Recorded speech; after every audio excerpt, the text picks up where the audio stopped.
18. 19 total years. I have taught a total of 4 years, including my year of student teaching. I've been teaching all my life, more than 30 years. This is my 11th year at Silver Creek. I've been teaching here since 1996, and all of those years, Silver Creek is the only school that I've been teaching so far. 28. But actually I did student teaching and substitute teaching for about 3 years prior to that. So in a way this is my 28th year. I think I've taught 21 years. This is my 6th year, all in. Been teaching altogether for 34 years. I've taught 13 years. I have been teaching for 17 years. This would be my 10th year after this June, and I spent all my 10 years here. I think I've been teaching for about 17 years, and they've all been at Silver Creek. This is, I believe, my 16th year of teaching, and all 16 of them have been at Silver Creek. 18. Right. I've never been anyplace else but Silver Creek. 7 years. My first year was at Woodside, and then my other 3 years of full-time teaching were here at Silver Creek. At Silver Creek, I started I did in 1997. That's 18 years. Teaching. And I also have 7 years as a teacher aide at Silver Creek too. That is all 25 years at Silver Creek. Teaching for over 20 years. I taught at IBM and several companies in Silicon Valley. 25 years. I've been 25 years under contract, and that's all been at Silver Creek. But 20 are here at Silver Creek. This is my 3rd year full-time at Silver Creek. I did 3 years of long-term subbing down in San Benito County, and I worked for a year split where I was in the morning at Evergreen and in the afternoon at Silver Creek. This is my 28th year at Silver Creek. Right. This is my 9th year at Silver Creek. This is my 4th year at Silver Creek. Because I've always wanted to be a teacher. I mean, when I was out of high school, I decided that I wanted to be a teacher. Let me put it this way. In my generation, we grew up in the 60s. We were the hippies. All hippies wanted to grow up and save the world. And one of the ways you can save the world is by being a teacher. Because I liked sports, and I enjoyed teaching sports to young kids, and then it translated into middle school teaching and into high school. I sort of got into teaching by accident, but not completely by accident. When I was a kid, because of some problems I had in my family, I think I gravitated towards teachers, particularly the male teachers, because they were a good example for me and they listened to me and stuff, the usual thing. And I always greatly admired my teachers and considered them a very important part of my community and my family. So I got into subbing, teaching substitute teacher, because there's a way to make some extra money. Because it wasn't really, at the time, there wasn't really any other work. So I had an education I just finished, and I got the sub papers, and I just started experimenting with it, and I found that I really enjoyed it. So I decided if I was going to dedicate this much time and energy into something, I enjoy teaching because I get to help people, and I like to hang out with young people. All right.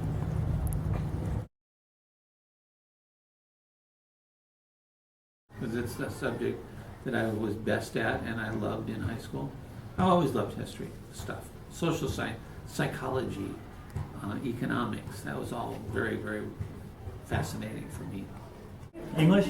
It's interesting. I started off as an engineer in college, but I always enjoyed English. I think that books really do reflect the human nature and the condition and the experiences. And I had some great teachers, and I always thought working with teenagers is a kind of a good experience, or I think it's meaningful and powerful. And so in college, after interning at Apple one time, I realized I didn't want to be an engineer. It was really boring. I didn't feel like I was impacting anything other than Apple. And so I made the switch and I decided to study English. And at first I told myself I was going to law school. And I was like, no, you know what? I think I want to be a teacher. And I picked it and I haven't looked back since. The administration required me to teach it. I graduated with a social science degree, and I have a social science credential. My first year, I taught world history and U.S. government. And at that time, our district have a Vietnamese program, and the administration asked me to teach it, and I accepted because I also have the credential to teach Vietnamese as well. That's the reason. Let's see. Because I'm very good at it, I think. Well, that's the only thing that I'm good at. Math is out of the question. So, and that's why I decided to pursue history as a career. I've always liked science since I was a kid. Always doing kinds of crazy experiments at home. Did you? Well, I've always had an interest in social studies, and that includes history. I do have a degree in political science, which leads to American government, and of course, because of the state standards, you have to take economics also. So that's how I found myself teaching American government and economics, because I have a political science degree. When I was in college, I was a business major, and I took a lot of math classes as a business major, and as I got into more business stuff, I found out that I actually enjoyed the math part of it more than the business part of it. So then at some point I decided to skip the business and stick with math and become a math teacher. Because grading papers in English is just too much work. Well, that was sort of a change for me. I became a history major in college. In my freshman year, I was actually in political science. I took a couple political science classes and found out that I really didn't like them very much. And so I happened to get a world history class in my freshman year, and he's a very good teacher. And I started talking to him, and I finally decided that I wanted to be a history major. Then in my senior year in college, I decided I didn't want to go to law school. And so the option was either going into service or going out and teaching. So I decided on teaching. My first job offer was at Overfeld High School, but then I got an offer to go back to grad school to get a master's degree in history. And then after that, I went back to Overfeld, and then I got an offer to go to a PhD program at the University of Florida at no cost. So I took that. And then when I came back to California, I was planning on teaching probably the junior college level or the college level. But all of a sudden, I walked into the place where I had worked as an undergraduate at Santa Clara, and the owner was ready to retire. Wanted to know if I wanted to take the business over, so did that for about 17 years. And then I took a couple of years off after we sold the businesses and took care of the kids at junior high while my wife went back to school.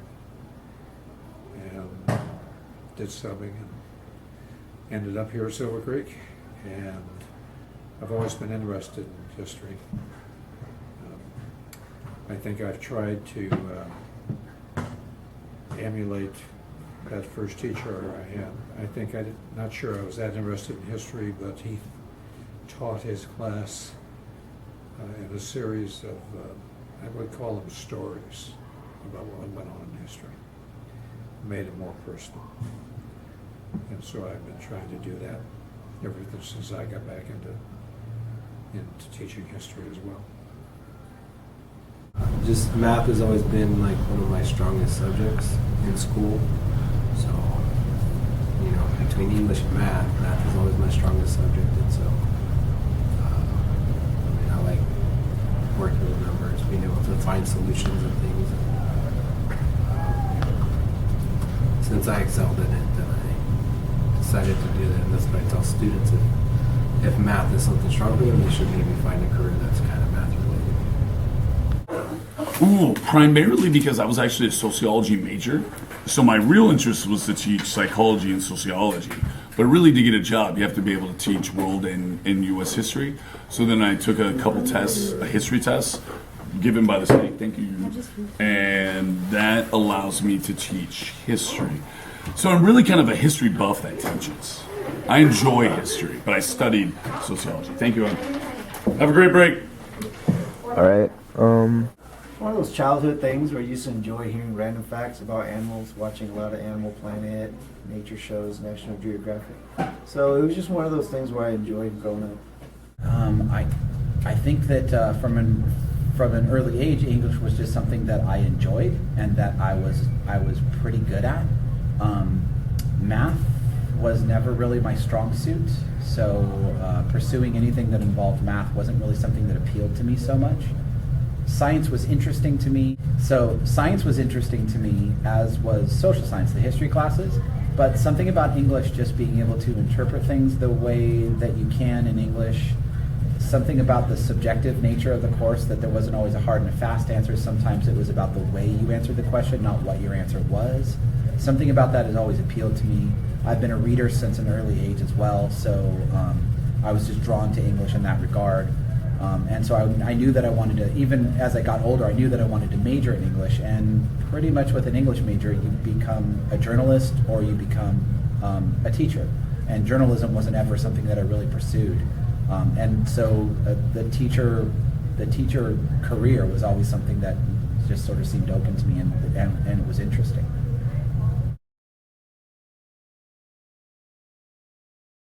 Because they were the ones that offered me a job. All right.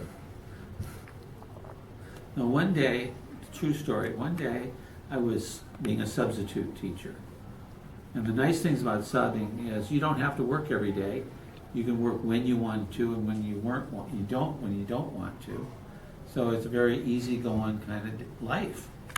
And one day I was sitting at my kitchen table, sipping coffee and getting ready to play electronic games all day, waste my time completely.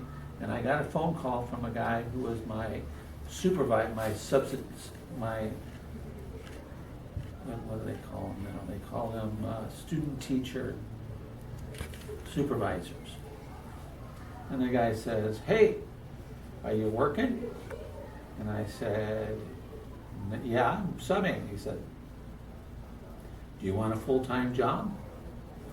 And I said, it's like the devil and the devil on your shoulder.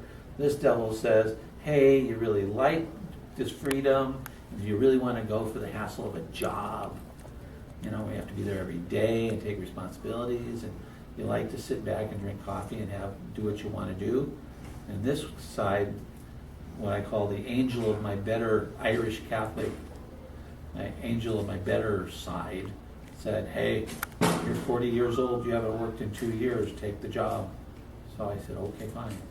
So I called Silver Creek High School, was the name they gave me. I knew nothing about Silver Creek, except that they had a job opening that I was qualified for. So I called them, met with them, got the job, been here for 18 years. One, the staff is excellent, and two, the kids make it fun to be here every day as a teacher. I wanted to try something new. I'm originally from San Mateo, it's not too far, but closer to San Francisco. I went to school, Silicon Valley, the peninsula also, but I had never really come out to San Jose. And I wanted to work in an urban environment, so I was thinking between San Francisco and San Jose, but I had never really seen San Jose, so I was like, why not try something new? And I picked San Jose, applied out here. Silver Creek contacted me for an interview, likewise Evergreen did. And I got both jobs, but I picked Silver Creek because the place seemed friendlier and warmer and a good place to start teaching. Why? I don't know. I've been here for a long time, and maybe it's closer to my house. Yeah, because Evergreen is a new school, right? It was just, established a few years ago, maybe 7 or so. I've been here for 25 years. That's why I don't want to move. It's the best. Well, the slogan that we have we lead, others follow. I truly believe that. Silver Creek was a choice for me because of, number one, the technology. For me, Silver Creek is probably the best kept secret in our district. Silver Creek has more AP classes than any school. We actually have fantastic, what I feel is fantastic pathways magnet program. We have a telecommunication magnet, we have a business technology magnet, a forensic magnet, and a legal studies magnet. We have great students, and I love it here. I had an opportunity to go to Santa Teresa, but I bonded with my kids here, and for me, it's a fantastic environment. I really love it here. Well, I didn't have a choice. I started here in '93 as an aide,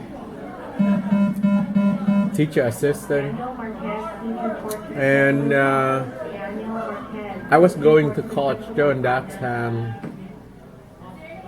but since I spent like 3 years as a para and the position was open here, and I jumped on the wagon. I chose Silver Creek to student teach here because I had heard of it. My father used to be a teacher at Quimby-O, so I was somewhat familiar with Silver Creek, and I thought, well, I'll try Silver Creek. And it was successful for me. Oh, the staff here is really good, and the kids are really good and fun and smart and work hard, and yeah, so I've always wanted to stay here for those reasons. This is the best one. Better than Evergreen? Oh yeah. Why so?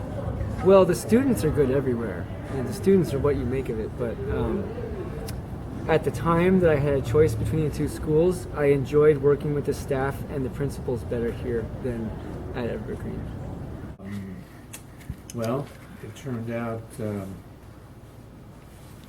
I came back to the Bay Area after finishing graduate school, went into business for about 17 years, and sold the businesses, and then started looking around. And I actually substituted in every high school in Santa Clark County, and for about a year. And found out that Silver Creek and one other place were probably the places I was most interested in teaching.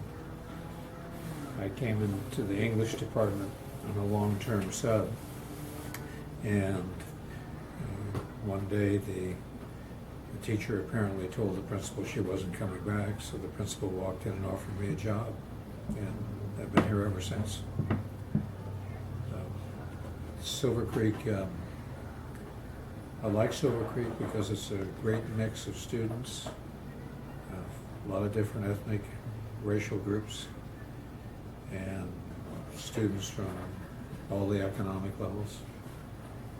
And I found out I really like Silver Creek, the students and the staff, over the course of the years. I like the faculty, the peers that I work with, my colleagues. I like the students. The students tend to work hard and try to do it. And good school spirit here. I also coach here and basketball. And I like it here. Like I said, I taught in Milpitas, but I knew I wanted to teach high school. And so since I've been here at Silver Creek, I haven't wanted to leave. Oh, primarily because the population at Mount Pleasant was shrinking and there wasn't enough kids. And I was low on seniority at Mount Pleasant, so then I was able to come over here. Silver Creek chose me. I actually was subbing. It was only my second day of subbing, and then the district called me and said I had an interview at Silver Creek. So I was actually just starting my credentials. No intention of teaching full time yet when I got the offer here. I really like the people here. I felt like when I came onto the math department, they welcomed me like family, and all the teachers here have been very kind and supportive. And I like Silver Creek students; they're great to work with. When I was first getting my credential, actually before I got my credential, you have to do student teaching. And there was actually even before that, you have to do something called pre-professional experience. And there was a program that was going on at Silver Creek called Jumpstart. And I worked with a police officer and one of the teachers here. They held an after-school program, and they needed interns and things like that. So I worked with that program. That's what first got me onto the Silver Creek campus. And then during that time, actually, as we were looking about to find placement for me to do my student teaching, Mr. O'Connell, a former teacher here, he was going to take on a student teacher. That was going to be me. I talked with him for, I want to see, maybe 2 weeks or so. And then another teacher, Miss Ueda, who was going off on maternity leave, they actually needed somebody to cover her spot. And so the associate principal at the time, Ms. Westerhoff, basically asked me on a Thursday if I would like a job starting Monday. And I said yes, and so I took the job. And so I didn't do student teaching, I just went immediately into having a full-time job. So I wasn't working with Mr. O'Connell anymore. As it ends up, I mean, we still collaborated and things like that over the years. He became a friend and a mentor, but I didn't do my student teaching with him. I was just, the position opened up, I was here at the right time, and I said, sure, why not? So that's how I ended up at Silver Creek. So I didn't quite choose Silver Creek as much as there was a program that was being offered here that brought me onto the campus. And then when I was here, there was a need for a teacher, for a full-time teacher the following week. So that's how I kind of ended up here.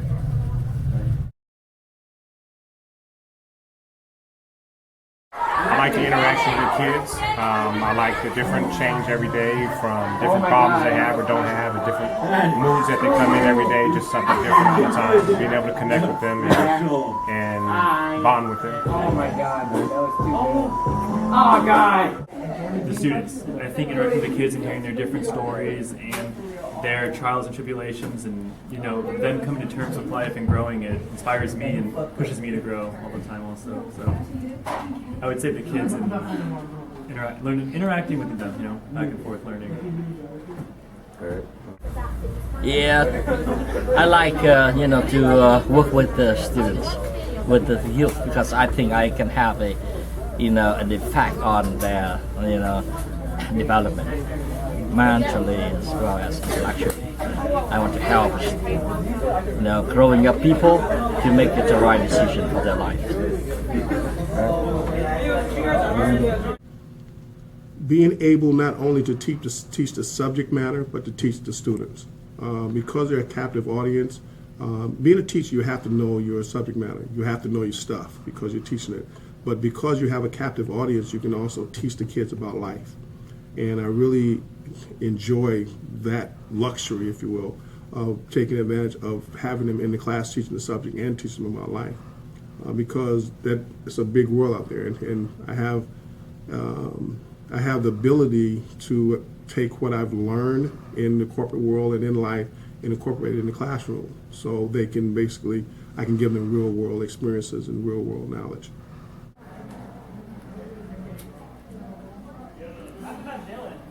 I like a lot of things in teaching, but one of the things that I like the most is probably because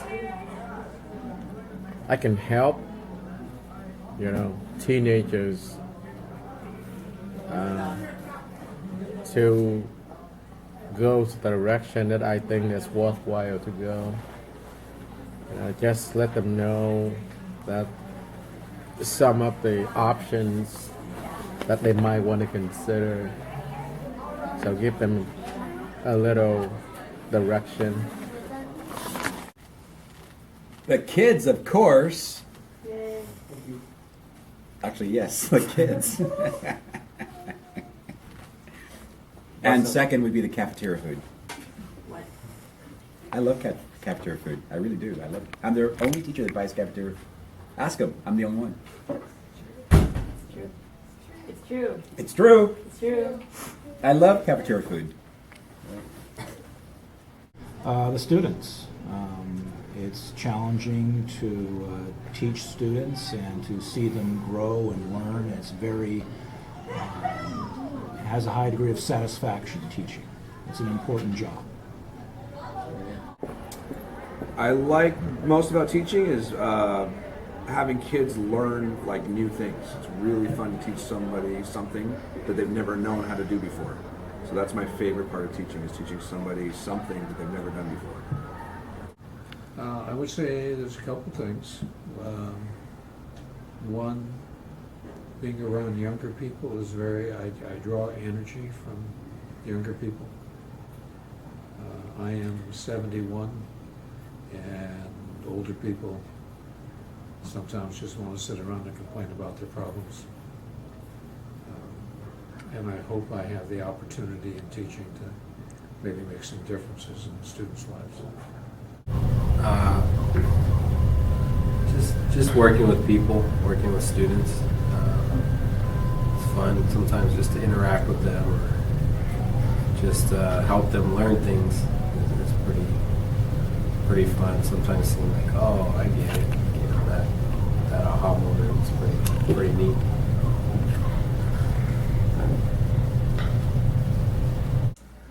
I think I really enjoy the energy and the spirit of the youth. It's refreshing. You have a combination of innocence, thirst for knowledge, too cool, and so I appreciate that. They're still raw, very moldable, so I enjoy that. All right.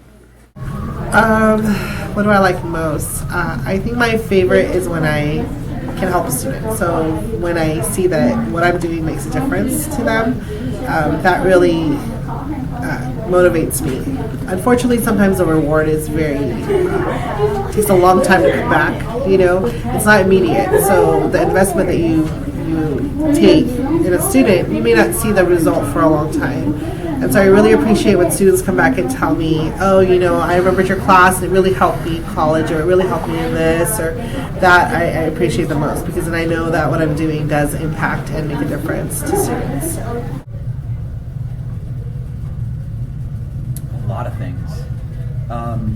I mean, I'm tempted. My first response is the students. I like working with the students that I have every year. This year is no exception to that, and I'm sure whenever this documentary is played, it will be no exception to that either. I like the students that I work with a lot, and I know that it sounds cheesy, but I learn as much from the students. In fact, probably more from the students than they learn from me. I learn a lot about the way that people interact. The sociological implications of working with a group of students throughout the course of a year is really interesting to me too.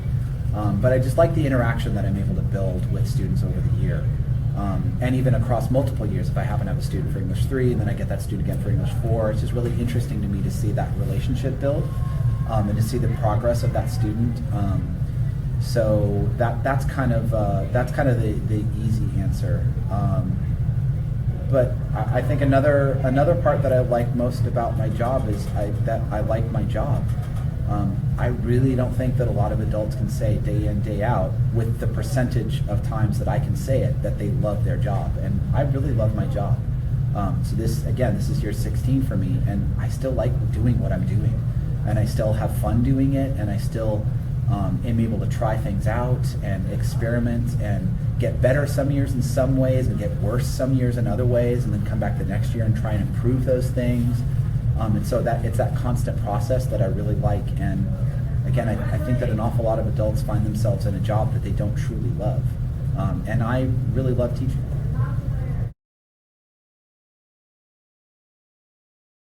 No, I didn't know I wanted to teach until my junior year in college. Well, yeah, I always wanted to teach, but I didn't go into teaching right out of college because they didn't make enough money. And I wanted to make a lot of money, so I actually went to work in industry and started my own companies, and as a result of that, it provided me the luxury for teaching. So I can teach because I don't have to worry about a lot of money. Yes, even at home, I still want to teach the folks at home as well. I think that one of the reasons why that I want to teach, because I want to share the knowledge with others. Hopefully that will enhance their future. No. When did you decide to teach? About age 25. Yeah, I had a scholarship starting my junior year of high school. I was kind of recruited by Santa Clara University in a program called the Future Teachers Project, and so I met someone there who kind of became a mentor, and that connection kind of had me interested. But then my senior year, I was still interested in high school, and then you know, once I got to college, you know, I found other people that wanted to be teachers too, and I stuck with it. Actually, I was kind of undecided. I didn't know. In high school, I thought I might want to be a teacher. Then in college, I actually didn't really. I was kind of undecided. And then in my early 20s, that's when I decided I wanted to be a teacher. So I did, at an early age, find out that I wanted to teach. Absolutely not. I went into college with a pre-med pharmaceutical because in high school I did a CCOC. I was just over units, so I thought I'd try out the CCOC program, and I was already at a hospital at junior year, working in the pharmacy. And so I thought I'd continue to pursue that.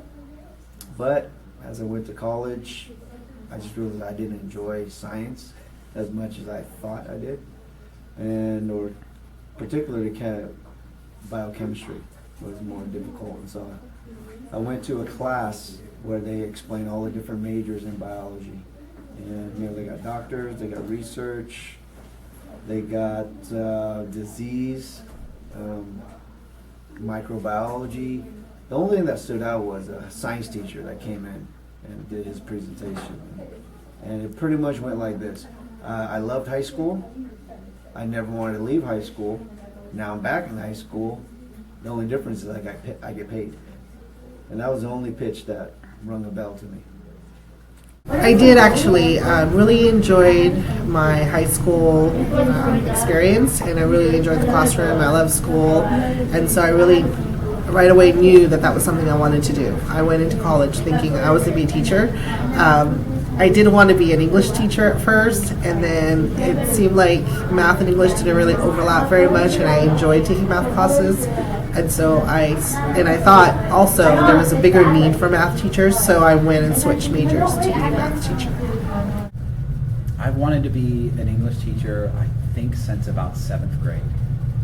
So I guess that's kind of always, right? I mean, I'm sure at one point I wanted to be a firefighter, or I wanted to be an astronaut or something. But as far back as I can remember, really being realistic about what I actually want to do with my life, I've wanted to be a teacher for a long time.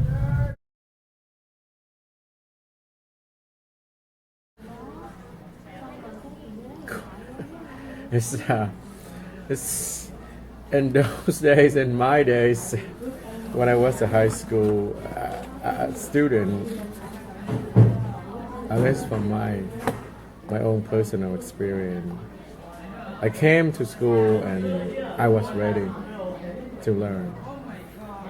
I didn't have the kind of electronic devices like students have nowadays. So I think that I can see that the attention is being diverse or compromised because I didn't have a phone in those days, and I knew exactly what I wanted from school. This day, I see that students, they're too busy with the phones or, iPod or computers. I'm not saying the technology is bad. It's just that, use it at appropriate time. But, like when I'm teaching up here in the front and they in the back and, going through their phones, I find that they're not really paying attention to what's going on here. Or maybe history is not important, or maybe because I'm a boring teacher. I don't know, but I see that outside too. Sometimes I see that they walk across the school, all from all directions, and I see that they look at their phone. They don't even look where they're going. So I find that they're really into that device. And that's the huge difference. But again, they seem that they are very smart, and it's just that they have more toys than we that we didn't have back then. What would be the biggest difference now?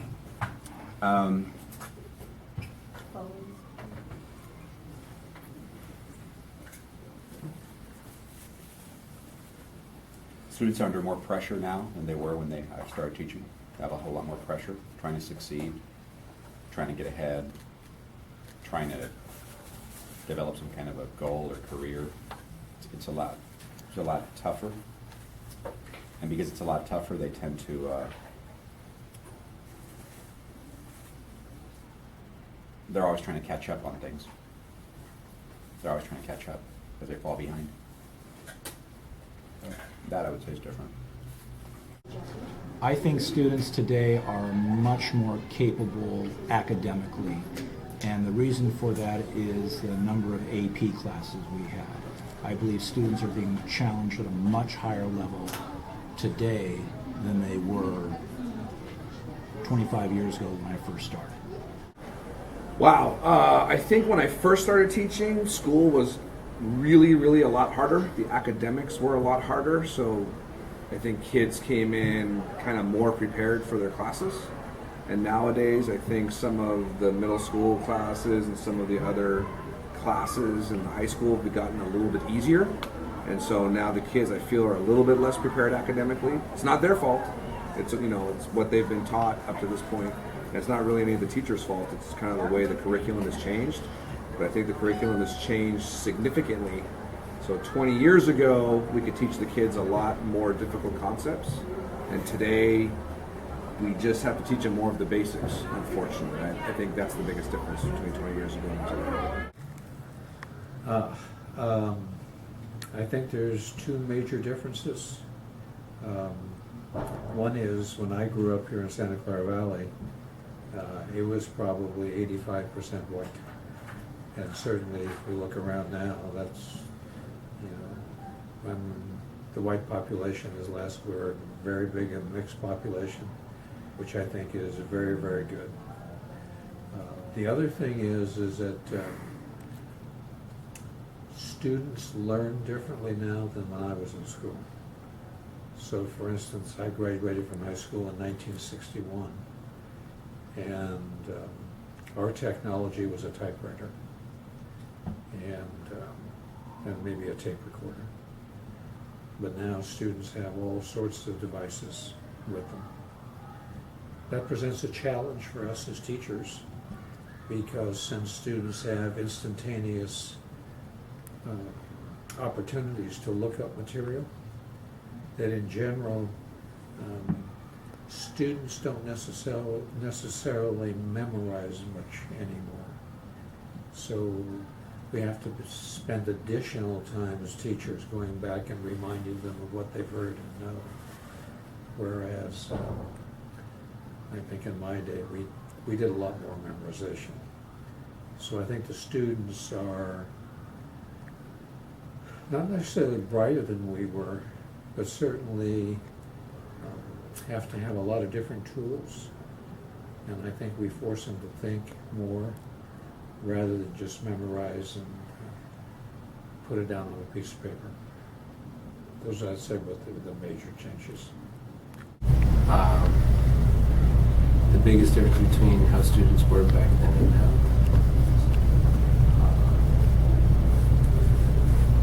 I think in terms of like academics, I think some of the issues are still like the same, like effort, you know, distractions in class or outside of class affect, you know, how students perform. But one big thing, and I don't think students realize this as much, as like the technology nowadays with the phones or iPod and stuff, that's a real distraction for them. It's I mean, they're much more powerful, so you can use them in so many more different ways. You know, I have my own phone, so I know different capabilities of it. But now it's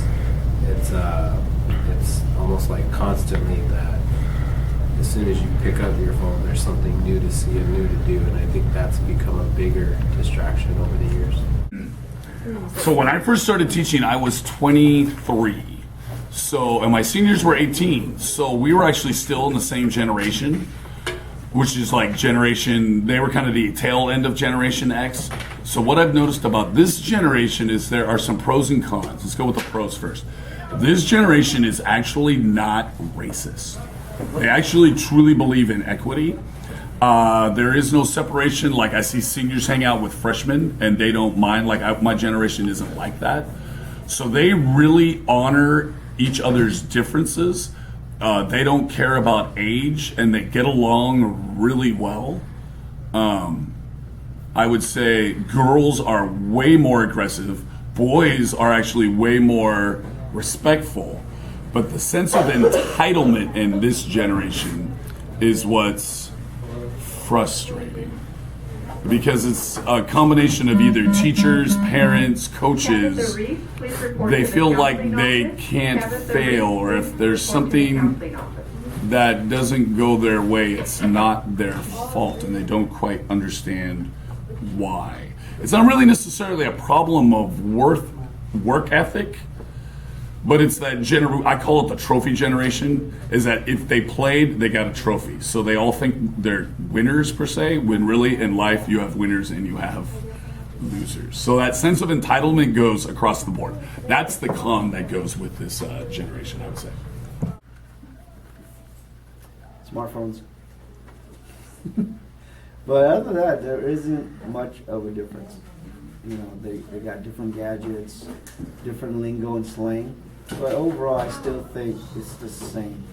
The mentality, what they know coming in, I still think it's very similar. I think for me, there's a big jump in technology. From when I started teaching in 1998, and that was like before the big internet boom. And so the students then, they just didn't have as many resources and distractions as the students now. So I think for me, the technology piece has been a big difference. In some ways helpful, but in some other ways can be very distracting to students. So I'm constantly competing with just the entertainment value of technology, and so they expect like the class to be entertaining as well. And if it's not, then it's like, oh, I'm out.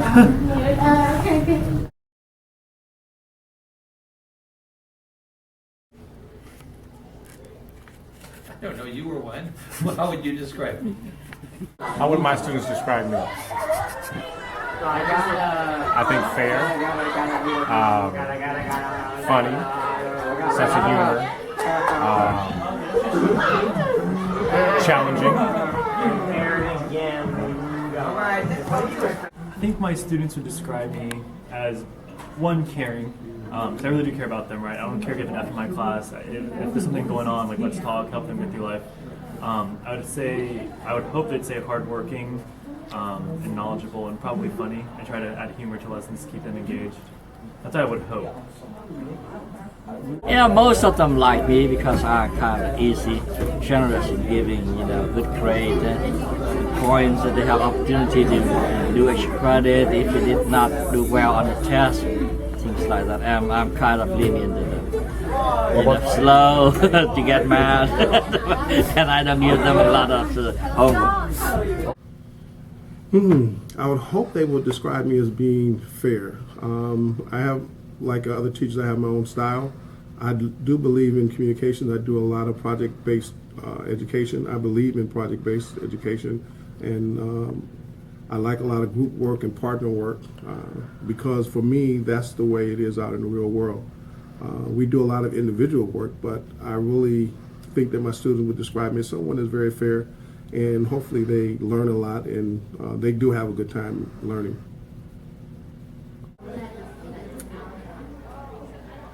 That you have to ask them, because at this point I don't know. Maybe our fear, maybe, but I think that you wait until they finish my class after they graduate from here, and if they come back, that is a sign that they think that I did something for them. But if they never come back, then maybe they didn't like me. So at this point, really, I don't know what they think of me or how they describe of me.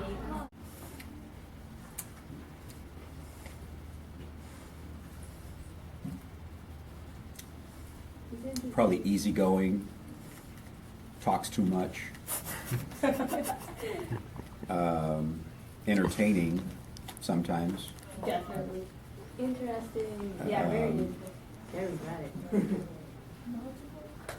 Knowledgeable. Knowledgeable about a bunch of stuff. Useless knowledge. Yeah. Right. It depends. I believe some students think I'm cool and easygoing.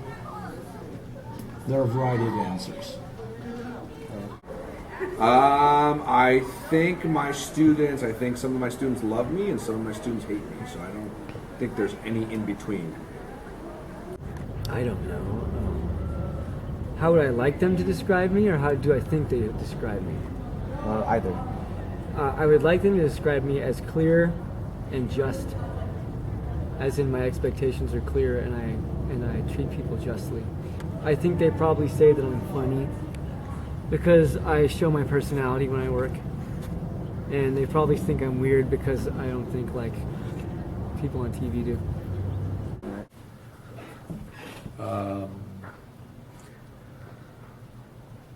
Well, they think it's interesting being in my classes for whatever. We try to do some non-traditional things to get students to learn. And one of the things I do, obviously, you probably heard of, is I have water and stuff here in the rooms. So kids come in. There's a lot of times that even the students I don't have, I'll get to know. And they feel comfortable enough that if there are issues or there are problems, or even things that they need to take care of in school, that sometimes we can work on that. So I find it energizing, actually. So. Well, that's a good question. I don't know. I don't know. It's a tough question. I would hope they think I'm fair in terms of like their grades and things, or if they need help, they know. I would hope they know I'm willing to help them. I would guess most would say easygoing because I'm not too picky about the individual who they are, more just that they're trying hard in class. Ooh. Awesome, Rude. funny, cool. Funny. You filming for what? Rude, funny. I would say Chill. energetic. There you go, Mr. Karen. Fun. Cool. Thank you, sir. Energetic. Funny.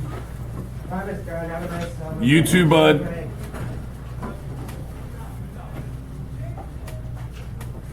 And I don't know, does there have to be three? Chill white dude.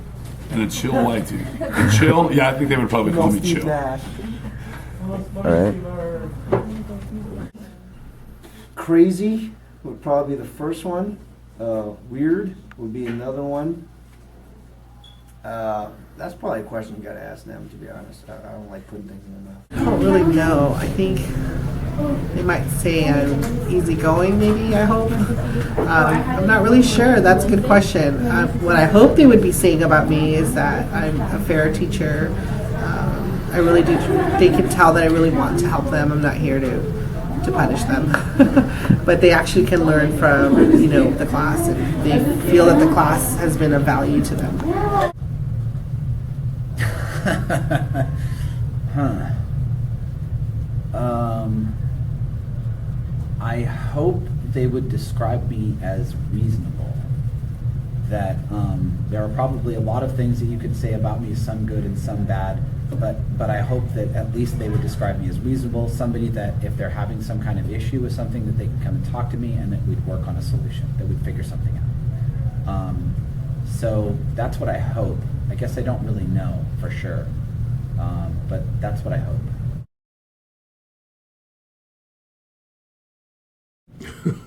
Well, I'm an avid collector. I collect coins, I collect watches, I collect other things. I really like, when I do have real free time, I like to go over my coins or whatever. I've been collecting coins for a number of years. I travel a lot. I travel too much. Most of the travel is not something I want to do, but I belong to a lot of committees. I belong to a whole lot of committees, so I travel a whole lot. But in free time, when I don't really have anything to do, if I can actually call it free time, yeah, I like messing with my coins.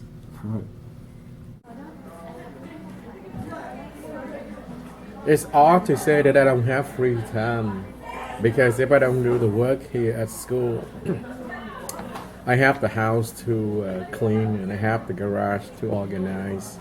I have books to read. I have kids to look after. So, but if I have more time than that, then I would have to say that I take a nap every afternoon. In my free time, I like to read a lot. I like to read a lot. That's why I know so much useless information. Haven't you noticed? Irene, have you noticed? Mm-hmm.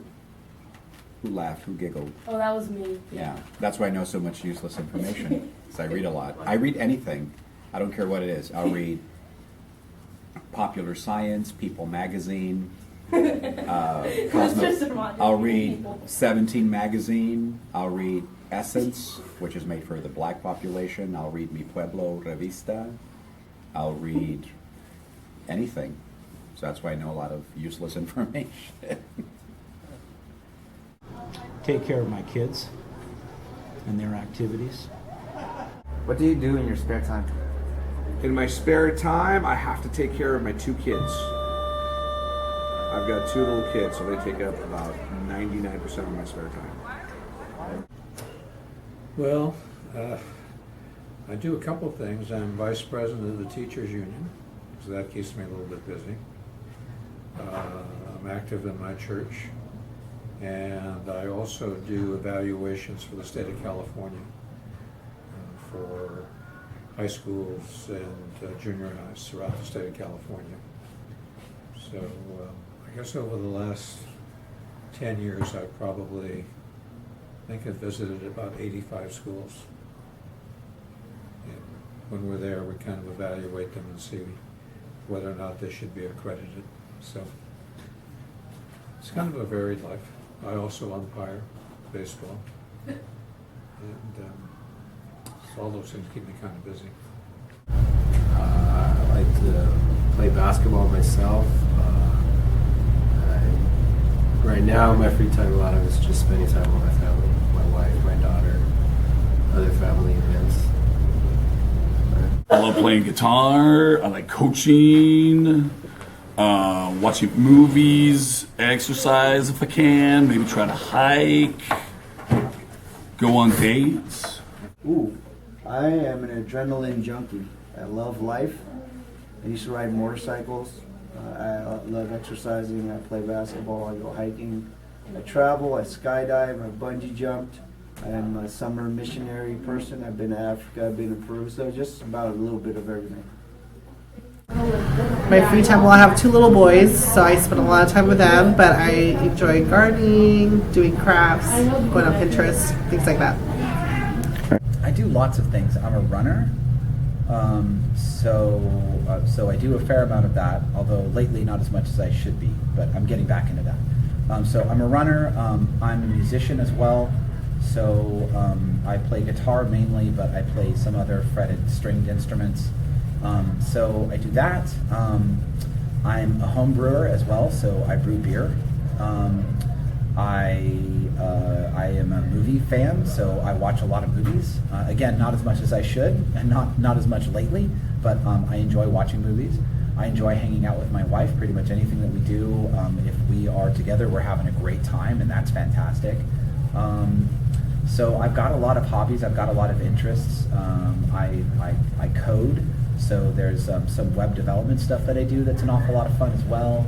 So I have a lot of hobbies and a lot of things that kind of take up my time. So yeah, I do a bunch of different things, and I think that's probably part of the reason that I'm interested in so many things, because that means that I'm never bored, and I've got a lot of things that I can always be working on. So that just keeps my interest up. One thing that always cracks me up is how the generations are different. You know, when you have a conversation with another person, there's a background of common experience, right? You and I could talk, and we could talk about what it's like to be in Silver Creek and what, in San Jose, California, and stuff like that. And maybe throw in some guy stuff like cars and girls and stuff like that, money and stuff like that, right? But sometimes it's very startling where how little I will make references to something that in my generation everybody knows. It's just common as air. And I look at you guys and you're looking very perplexed, like, what is that? It's like saying, you know, it's like finding out that some kids never heard of the Beatles. It's true. I've had kids come in and say, were they like a group? Or did you know that Paul McCartney was in a group before he became Paul McCartney? Yeah, think so. Anyway, those kinds of things are kind of strange. Just the different perspectives of the generations. We were doing an exercise, and to describe the exercise, they used a cuss word and a derogatory term. We were very embarrassed because they didn't realize what they were saying in front of everybody. The most funniest. Oh Lord! So a lot of things have happened in my class. One of my students, because it's a computer lab, one of my students, I like jokes. You know, I like laughing and whatever, and I really like high school for that because teenagers you can joke with them, you can play with them, whatever. But because we're in a computer lab, one of my students pulled up Uncle Phil. I don't know if you know who Uncle Phil is, but Fresh Prince of Bel-Air. Well, anyway, and he pulled up this picture of Uncle Phil, and he put Mr. Youngblood's name on it. And then he called some students over, and they're looking at it. Well, he didn't know that I have control of all the computers in the class. So I pulled up a picture. I won't say what the picture was, but I pulled up a picture and I put his name on it, and I sent it to all the computers in the class. And the class cracked up, ha, ha, ha, ha. And, you know, he said, okay, great. But then about 10 minutes later, I pulled up something else and sent it out to the class about him. And then by the end of the classroom, he said, Mr. Youngblood, could you stop talking about me? So, I mean, I have a good time in class. I really do. Like I said, I hope the students, you know, they're learning and they have a good time. But I really, really like to have a good time in class. So, yeah, there's a lot of things that happen. But that's probably the funniest thing, you know, because I never had students say, please stop talking about me, whatever. And he never tried to say anything funny or make a joke with me, you know, after that, or use me as the butt of the joke. We still laugh or whatever, but yeah, that's probably one of the funniest things that happened. I know, just kids say the craziest things. Here's one quote, came from 6th period. The sun's not hot enough. I know that's the funniest, but I'll never forget that comment. All right. A student said that, by the way, about a month ago. The sun's not hot enough. How hot do you want it? Funniest lesson or experience? Oh boy, I don't know. My students teach me a couple jokes a year. I really enjoy the thing. You see, I'm looking for something different than students are in the classroom, right? So for me, it's the things I enjoy most is when the students really are not only participating in the activity like a shopping simulation, but they're correcting each other, they're keeping each other together, and they become a community working together. That's what I like to see the most. It's hard to pick one instance off the top of my head without wasting a lot of film, but when someone uses the language in a creative way that I didn't show them how to do and reflects their personality, then that's really fun.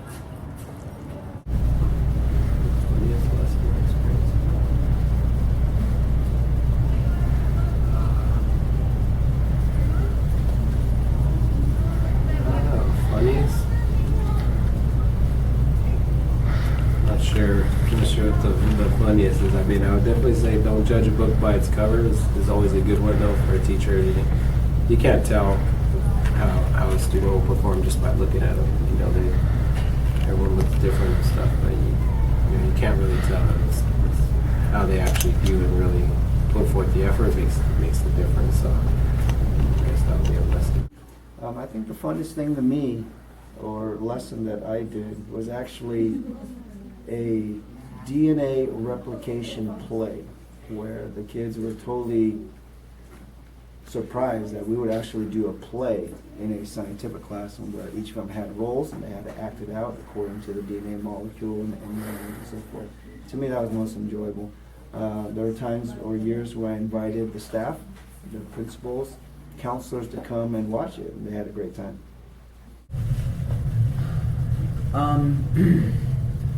So I think I've noticed that year after year after year, my teacher persona and my outside of school persona get closer and closer.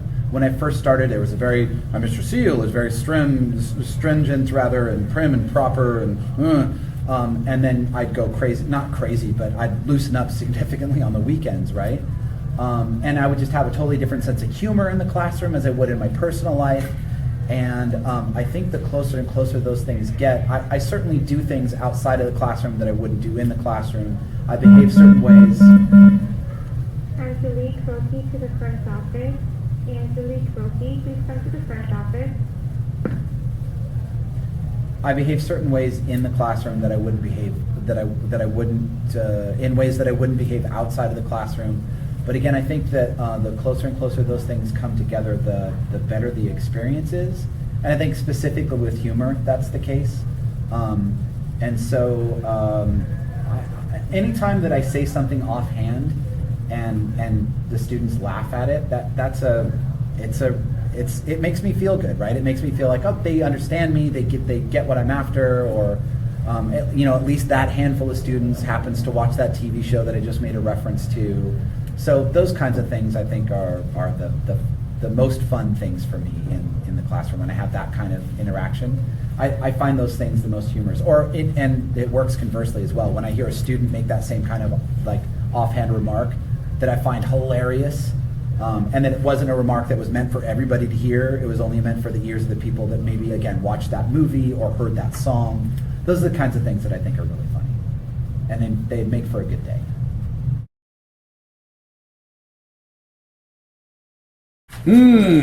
If you're going to become a teacher, you have to be very, very, very understanding and very, very, very patient. Very patient. Because kids are still developing. Some know better, but some are going to not know better. There's immaturity. And there's not really a whole lot of monetary reward that goes into teaching. Teaching is more like intrinsic reward, meaning that you want to be a good teacher, you want to help kids, and you're not overly concerned with your pay, etc. So teaching is going to be something where teaching is not a sprint, it's a marathon. It's a long profession. And it's very systematic. It's year after year after year.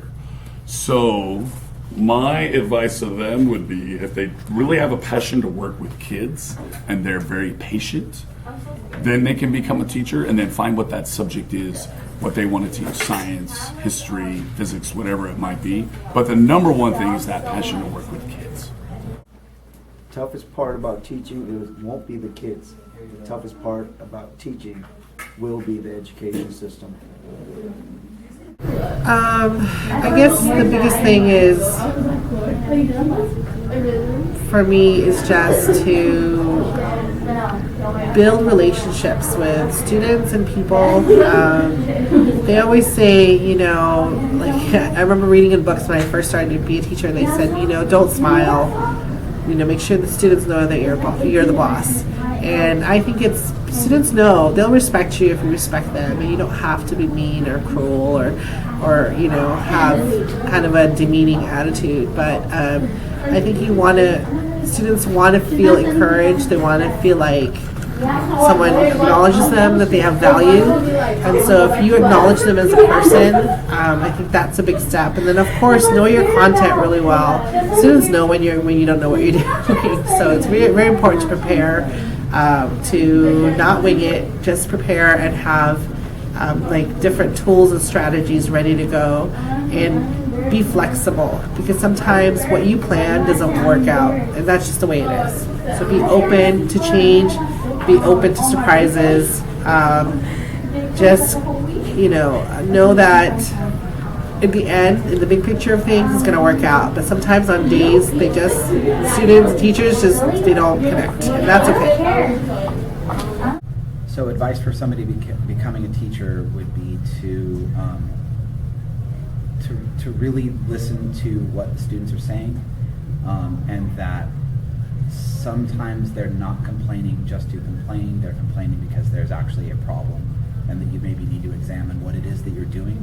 Don't always think that your answer is the correct answer, and that sometimes, most of the time, if we give the benefit of the doubt to whoever we're speaking with, whether it's a colleague or a student or a parent, if we give the benefit of the doubt and assume good intent, I think that will more often than not lead to a positive solution. And I think that too often that doesn't happen. I think that students don't do it, I think that parents don't do it, and I think that teachers don't do it as well. That sometimes we assume malintent, even if we don't mean to, and I think that's what ends up leading to an awful lot of confusion and chaos. And so if we just assume good intent, then maybe there's some kind of solution we can come to. So that would be a huge thing. Another thing would, I guess, be to try to be as compassionate and understanding as you can, and that leads to good instruction, because then you'll take into consideration a lot more things than if you're only worried about your subject. If you also sort of take in mind that X, Y, and Z is happening in the world, then that might lead to a better lesson that day, that might lead to a better interaction that day. So I think that those are all really important things. And I think organization is too. So just sort of like from a more practical, those are all kind of more emotional. I think from a practical standpoint, the more organized you are and the more organized your classroom is, I think that the more students will respect you and follow along and do what you have planned for them, right? And again, kind of give you the benefit of the doubt. Well, things are organized and there's obviously some kind of plan here, so let's go ahead and do that. So I think that organization really helps.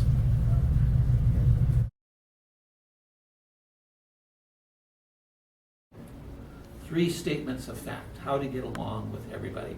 It'll help you in college, it'll help you the rest of the time in high school, it'll help you in Mr. Seal's class, it'll help you when you get a job. Okay, ready? 3 steps. Step 1, find out who's in charge and what they want. Step 2, do it and don't complain. And step 3 is get rewarded. It'll get you along with your parents, it'll get you along with your bosses, it'll get you through college. It'll probably, hopefully it's something that the kids have learned by the time they leave high school. Find out who's in charge and what they want. Just do it. And then get rewarded. It's as simple as that. Get you through life. Yeah, I would say my advice is don't ever take no as an answer, right? If you want something or you're dreaming or you're believing, fight for it, right? Where there's a will, there's a way. And a lot of people will try to discourage you, trust me. But no, if you want something, go and get it. Don't stop, don't give up. That's what I believe. Once in a while, I give them some life lessons about sex, about love, about career, things like that. Yeah, about their, leisure, what they want to do for their life, for their leisure time or their work or something like that. I do want, my students to be successful in life later on. Yeah, based upon the right thinking. Well, one thing I would always advise students: always do your best, no matter what the obstacles are. And what I mean by that is this: we actually have this thing called education. This is an institution. It's our job to prepare our students for life, for a career or college. If someone knows what they want to do, then it's easy to do it because they just put a plan together and they make it happen. Most cases, high school students, they don't know what they want to do.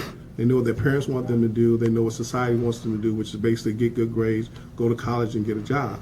For me, what I emphasize in my class is that it's important for you as a student to try to figure out what it is that you really want to do.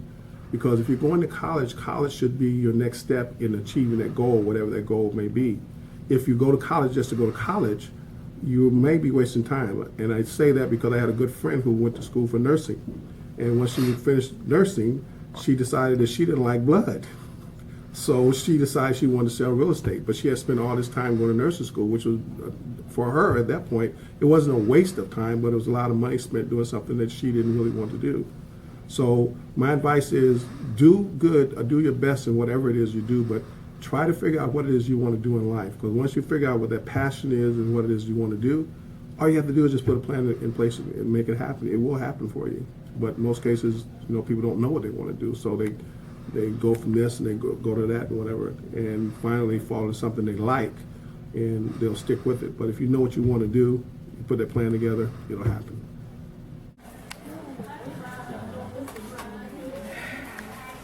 Work hard.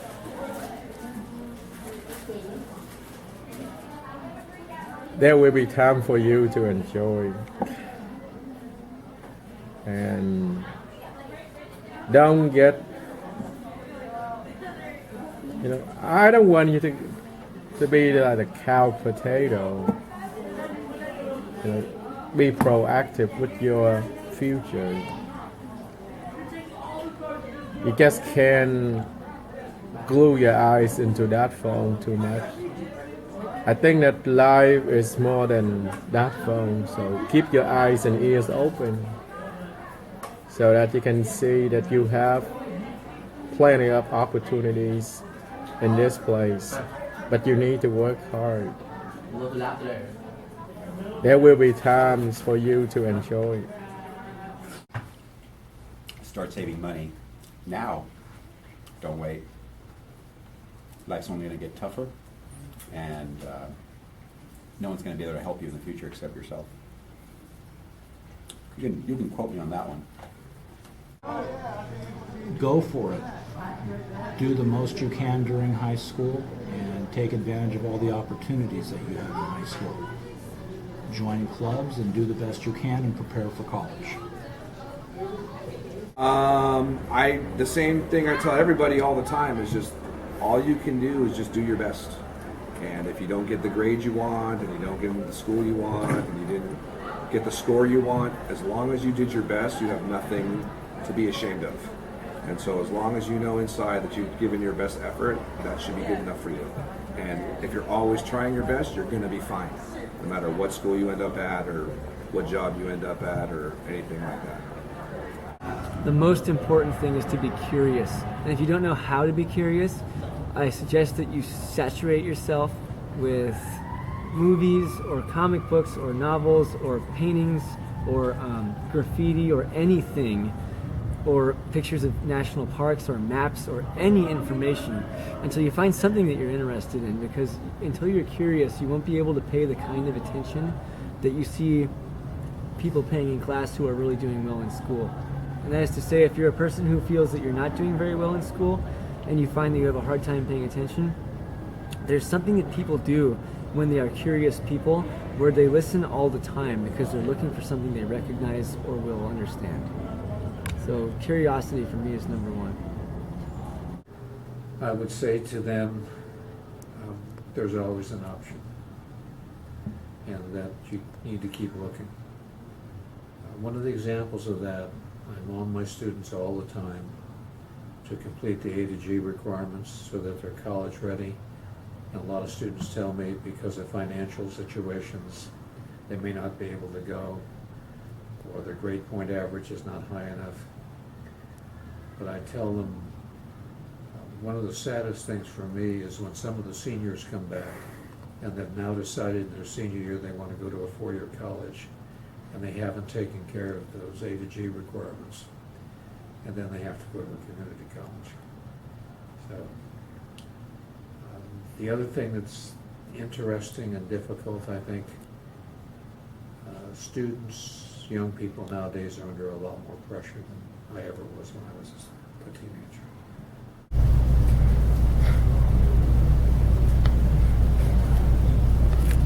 It's a tough one too. I think just go for it. Whatever you're trying to accomplish or whatever you want to accomplish, just go for it. It's, I would say, like, for seniors, they're probably aware, like, wow, high school went by pretty fast. 4 years goes by pretty fast, and when you get to college, it goes by really fast as well. So, if you have plans to do something, I know sometimes people say, oh, I would have played sports, or I will play sports, or I would have been in the play, or I would have joined that club. But if you really want to do it, make time for it and try to do it right now.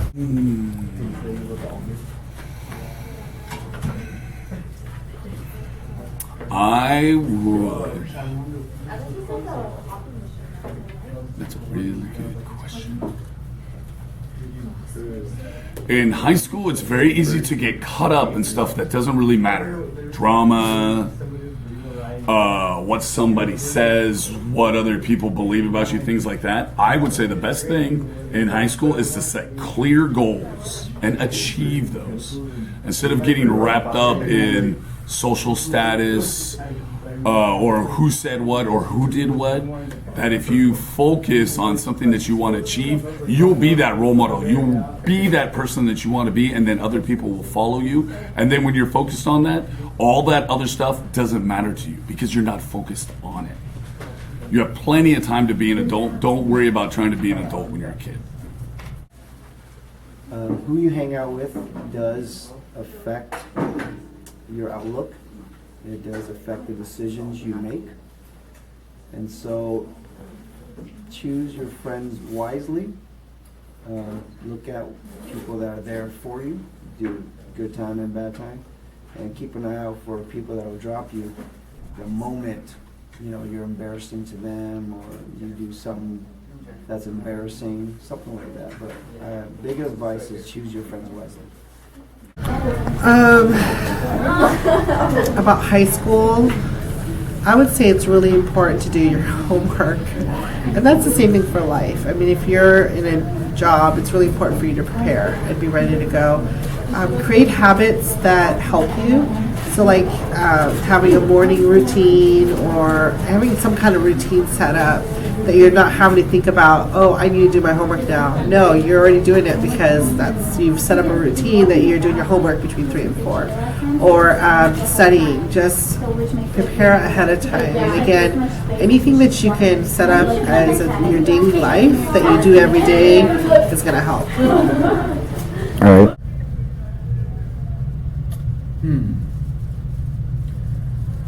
So I think about high school, well, and maybe even life in general, but I think specifically about high school is to do everything that you possibly can.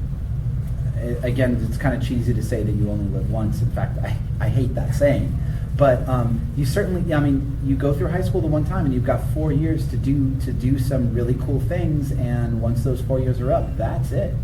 I actually wish that I would have done some drama in high school. Like I wish I would have gone out for some plays, just because I think that would have been an interesting experience for me. And I didn't, and it's not a huge regret of mine. It's not like I lose sleep over it or anything, but I look back on that and think like, yeah, that would have been a lot of fun. I would have enjoyed that. I enjoyed high school just fine, but I would have enjoyed that experience, I think.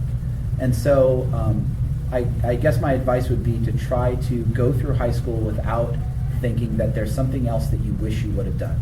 So go out for a sport, go out for performing arts, go out for class office, join that club, join ROTC, take that elective course, try all of the things that are out there, because a big part of what high school is here for is to help you find your passion. And there are the prescribed courses that everybody has to take, right? And again, that's part of creating a well-rounded citizen, I think. But there are those extra classes that you can take to help you discover, oh, you know what? I'm actually a really good leader. People listen to me and I have a vision for where we want to go. So maybe I should do things in my life that lead me down that path. And you would never know if you didn't take on that sort of chance and that opportunity that came to you in high school.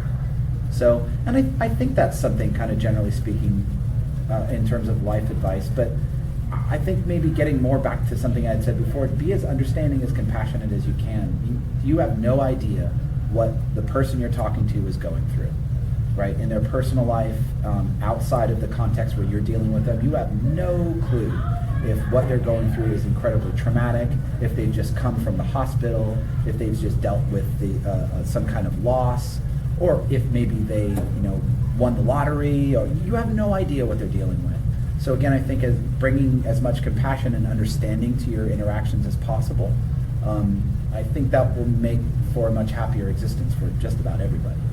So, and then find your passion. Do the thing that you want to do, and find out later how to make money doing it. But do the thing you want to do. That's more important, which kind of cycles back to why I'm glad that I have this job. I feel like this is what I'm supposed to do. I'm happy doing it. I feel like I do an okay job with it. I feel like I get better each year, worse in some ways, but better in other ways. So yeah, find the thing that you want to do and do that thing. Study that thing, pursue that thing. Find out how to make money at it later. That's not important.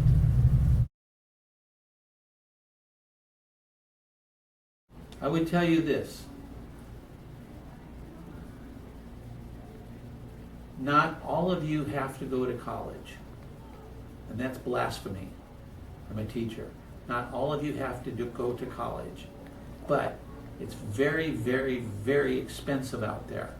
So if you're going to survive, you don't have to go to college. That's one way. That's the way I did. I'm sure that's what Mr. Seal did. We went to college. But if you're going to survive, you better go out and learn to do something that somebody is going to pay you a lot of money to do. Be a cop, be a carpenter, be a plumber, an electrician, a fireman. All the things that we need people to do that you don't necessarily have to be a college-educated person to do. And good luck. Have fun out there. Anyway, that would be what I would suggest to them. All right.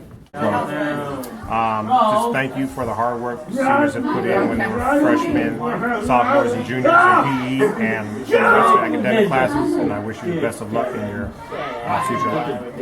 Congratulations on being seniors and you're graduating, and life only gets better after high school, right? And like I said, make your dreams reality. That's what I would say. Yeah, I think high school years are very important. If you go to the wrong way, very likely you will not be successful in life later. But if you go to the right way, you try your best, right, to do all the work that your teachers give to you, and you want to cooperate, with other people. So you will be very, very likely, right, to succeed in life later on. Yeah, but that's why that means you are like at the at the corner. You can turn right or turn left. That's what I usually tell my students. If you're smart, right, you do the right thing. Right? If you're not really smart, you usually do the wrong thing. And you have to, you will get the consequences of your decision, you made, right? Wow. Okay. Well, it's a couple things I'd like to say. The very first thing I'd like to say is that as seniors, the thing you have to remember, everything that you're going to do from this point forward, you're going to go through it. As children, when you skinned your knee at that point in time, you thought that was the end of the world, but you got through it. Everything you're going to go through, you're going to get through it. So just know that whatever you're going to do, just do your best, work your hardest and whatever, and move toward whatever that goal is that you have in life. And if you don't have goals, make some. Because if you don't have goals, you're going to basically just wander around doing this and that and whatever. You want to do this and that.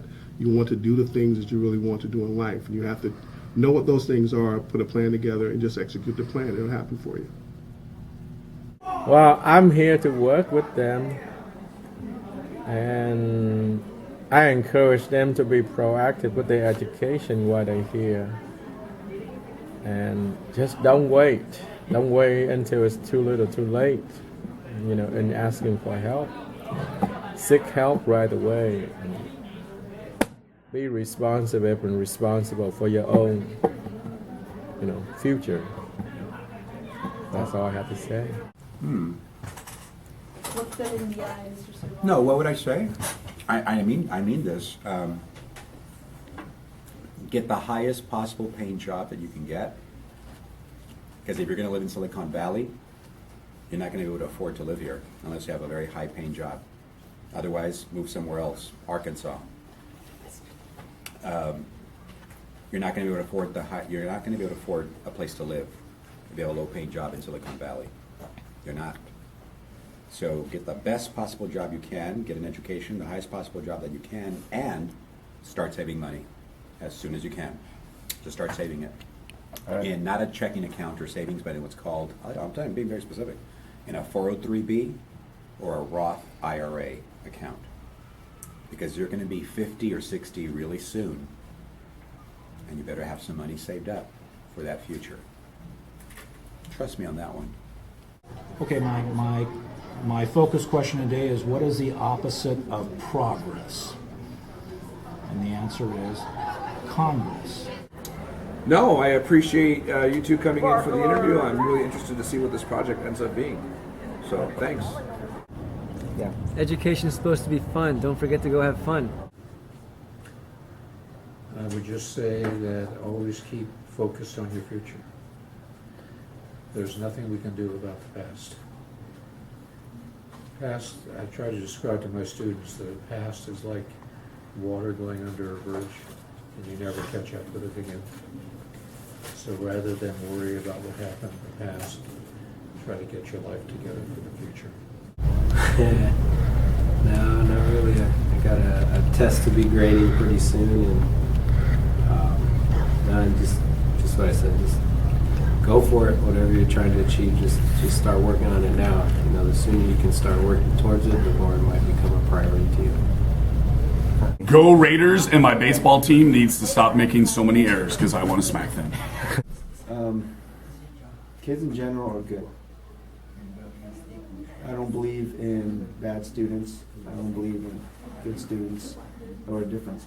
I believe they're all good, because if you come with that approach, then there's hope.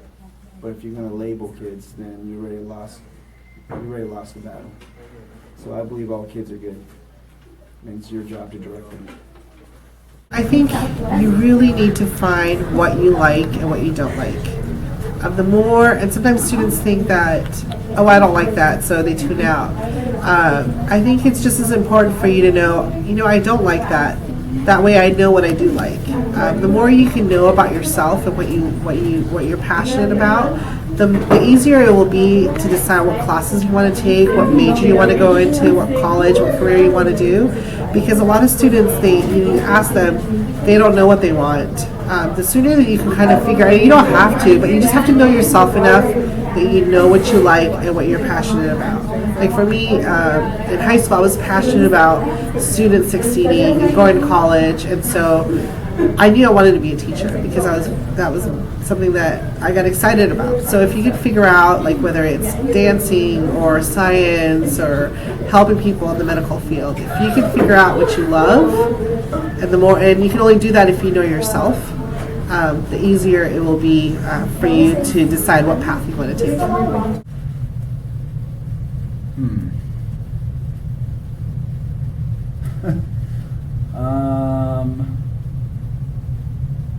Hang on a minute. See, there's a lot of pressure in this because now it's got to be good, right? Wear sunscreen. No, I don't like that one.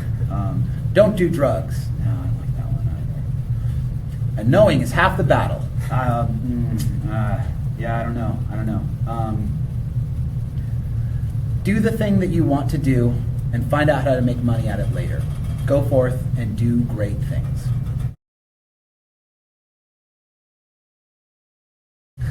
I think it's a really good question following up on what I just said. I think it's a way to expose students to as many possibilities as they can be exposed to. And my sincere hope with the 20% project is that for at least one student every year, hopefully well over that, but at least one student every year, if it only happens with one student, it's enough, that one student finally realizes what they want to spend the rest of their life doing. Or at least finally realizes that this is something worth pursuing. This is something worth spending my time doing. Even if it doesn't end up becoming a career, but if it allows at least one student to say, you know what, this needs to be a hobby of mine. I've been meaning to do this thing. I finally now have an excuse where I sort of have to do it. So let's do this thing. And then they come to find out, man, this is really awesome. I should make this into something bigger than just this project for this class. And I should pursue this a little bit more. That's a big part of the reason. Another part of the reason, though, is that I think that students far too often in public education are not given any kind of choice whatsoever. And I'm as guilty of that as anybody else. And in a lot of ways, there are some things that we can allow students to have choice on that we just don't. And there are other things that, the adult in the room kind of has to make the call that this is the thing we have to do. And there are plenty of good reasons for that. And I think with the 20% project is an opportunity to say, for the adult in the room to say, like, we need to work on something. But what that thing is, that's your choice. You get to choose that. So you get to find out a little bit more about the thing that you've always wanted to find out more about and have a support network there in some way, shape, or form. whether that's through coming to the teacher and saying, hey, I've got a problem with this, that, the other thing, and maybe the teacher being able to throw out some ideas. Hey, why don't you try this? Why don't you talk to this person? Just so happens I have a friend that does this very thing. Here's his card. You can talk to him. Or why don't you get a hold of her? She works at the library. Or maybe even talking to your colleagues and finding out some things that they've done. So I think that being able to take that risk at the high school level with such a huge support network around you, I think better prepares graduates for taking that risk in their life. And I think that taking those kinds of risks in your life, that's what life is all about. Again, you've got to find the thing that makes you happy, and you have to do that thing. So that's a large part of the reason that I put the 20% project in place.